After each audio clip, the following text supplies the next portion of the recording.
Hello guys, कैसे हैं आप सब। आशा करता हूँ कि आप सब सही होंगे।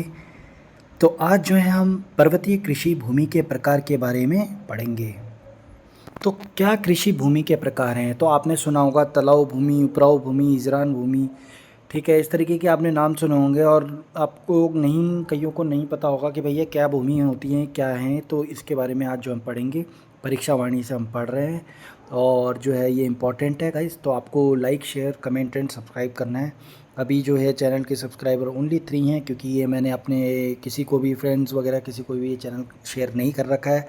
तो गाइस देखते हैं, बिना किसी को शेयर करे मैं देखना चाहता हूँ कि कितने पढ़ने वाले हैं और यूट्यूब किस तरीके से आगे अब मेरे चैनल को ग्रो करने के लिए मदद करता है। तो ये मैं देखूँगा और देखूँगा कि आप लोग देख के जाते हो, लाइक करते हो, शेयर करते हो। अगर आप कि नहीं करते और बाकी जो भी चीज़ें हैं देखना चाहते हैं कि क्या है, मेरा अपना मोटिव है। तो आइए पर्वतीय कृषि भूमि के प्रकार के बारे में हम जो है पढ़ेंगे। पर्वतीय कृषि भूमि के प्रकार यानी कि जो कृषि भूमि है पर्वतीय, पर्वत में वो किस प्रकार की पाई जाती है। जैसे आप सब जानते हैं उत्तराखंड में जो पर्वतीय इलाका है, ज़्यादातर यहाँ जो है पहाड़ है। आप जानते हैं शिवालिक यहाँ हैं, ठीक है, उच्च पहाड़ियाँ हैं यहाँ पे। तो उसके बारे में पढ़ेंगे कि भाई कैसे कैसे भूमि है यहाँ पे। ठीक है, कृषि के हिसाब से देखेंगे हम। तो राज्य के मैदानी भागों में कृषि भूमि का विभाजन मिट्टी की प्रकृति के आधार पर किया जाता है, जबकि पर्वतीय भागों में सिंचाई की सुविधा के अनुसार पर्वतीय भागों में 3 प्रकार की भूमि मिलती है।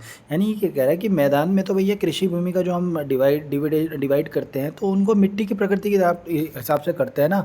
मिट्टी के जैसे बांगर, खादर, इस तरीके से हम कर देते हैं कृषि की भूमि को, और अलग टाइप से हम करते हैं, आप सब जानते हैं, है ना।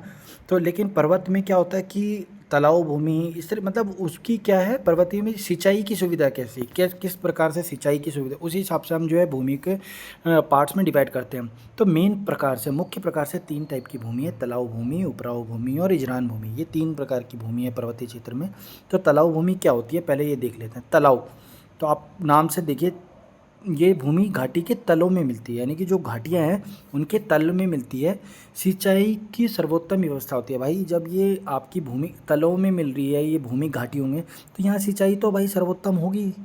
यह भूमि उपराऊ भूमि से 3 गुना अच्छी मानी जाती है, यानी कि सबसे बढ़िया यहाँ पे सिंचाई की व्यवस्था है। तो ये जो नीचे वाली उपराऊ भूमि है, इससे जो है 3 गुना अच्छी इसमें जो है कृषि हो सकती है। ठीक है, तो ये तालाब भूमि के बारे में आपने अभी जाना। अब देखते हैं उपराऊ भूमि क्या है। उपराऊ भूमि है या असिंचित भूमि है, यानी कि असिंचित भूमि ऊपरी भागों में मिलती है, यानी कि सिंचन नहीं होता यहाँ पे, सिंचित नहीं है, ये ऊपरी भागों में मिलती है, यानी कि हाइट में मिल रही है। ये आप समझ पा रहे हो क्या बोलना चाह रहा है, ऊपरी भागों में हाइट में मिल रही है। 2 वर्ग है इसमें, उपराऊ अव्वल, उपराऊ दोयम। ये आपने नाम सुने होंगे, लेकिन आज आप क्लियरिटी से जान जाएंगे क्या होते हैं। उपराऊ अव्वल और उपराऊ दोयम में बांटा गया है। उपराऊ अव्वल उपराऊ दोयम से 1.5 गुना अच्छी होती है, यानी कि जो अव्वल है, नाम ही अव्वल है, तो भैया दोयम से तो 1.5 गुना अच्छी होगी, है ना। अच्छी तो होगी, अब 1.5 गुना होगी, ये आपने अभी जान लिया। जबकि उपराऊ दोयम यानी कि जो सेकंड वाली है उपराऊ दोयम, इजरान भूमि से 2 गुना अच्छी है। ये इजरान जो थर्ड वाला है, इससे 2 गुना अच्छी है उपराऊ दोयम। ठीक है, आप समझ पा रहे होंगे। देखिए तलाऊ जो है इससे 3 गुना है और उपराऊ दोयम इससे 2 गुना है, लेकिन उपराऊ अव्वल जो है इससे 1.5 गुना है। आप समझ पा रहे हो, 1.5, 1.5 गुना है 1.5। तो ये आपने तलाऊ भूमि, उपराऊ भूमि, उपराऊ अव्वल, उपराऊ दोयम के बारे में जाना। अब देख लेते हैं इजरान भूमि कौन सी है।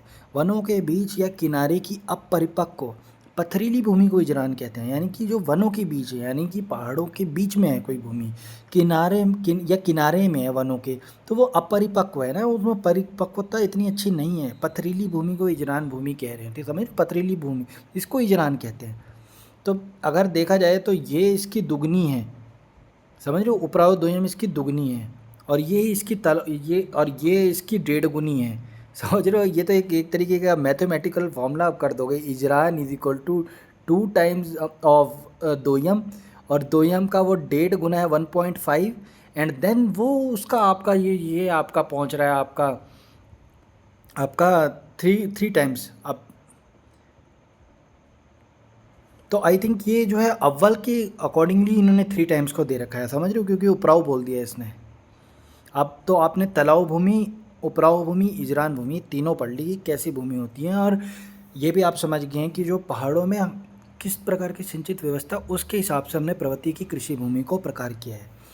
पर्वतीय क्षेत्रों में गाँवों के समीप की भूमि को घरिया कहते हैं। ये आपने पढ़ा होगा, घरिया गाँव के जो पर्वतीय क्षेत्र में गाँव के समीप को घरिया, समझ रहे हो? तो गाँव के समीप है कोई, जैसे आपका गाँव है, मान लीजिए आपका गाँव है, तो उसके पास में कोई भूमि है तो उसको घरिया कहेंगे, समझ रहे हो? और गाँव के मध्य की भूमि को बिचौलिया, यानी कि जो मध्य में, गाँव के बीच में होती है कुछ भूमि, वहाँ पे भी करते हैं हम खेती गाँव के बीच में, यानी कि आपका घर है उसके सामने पे है, अगल बगल है, समझ रहे हो? तो वो बिचौलिया होगी। वह वनों से लगी भूमि को, जो पेड़ होते हैं उनसे लगी भूमि को बुनिया कहते हैं। क्या कहते हैं? बुनिया। तो आपने बहुत सारे पॉइंट्स यहाँ पे आज जान लिए इस वीडियो में। छोटी वीडियो है, आई थिंक ये अभी 6 मिनट की वीडियो में आपने काफ़ी इंपॉर्टेंट पर्वतीय कृषि भूमि के बारे में आपने जान लिया है। और अगर आपको वीडियो अच्छी लगी, लाइक शेयर कमेंट सब्सक्राइब ये सब आपका ज़रूर होना चाहिए, सब्सक्राइब होना चाहिए। तो गाइस मिलते हैं नेक्स्ट वीडियो में, धन्यवाद।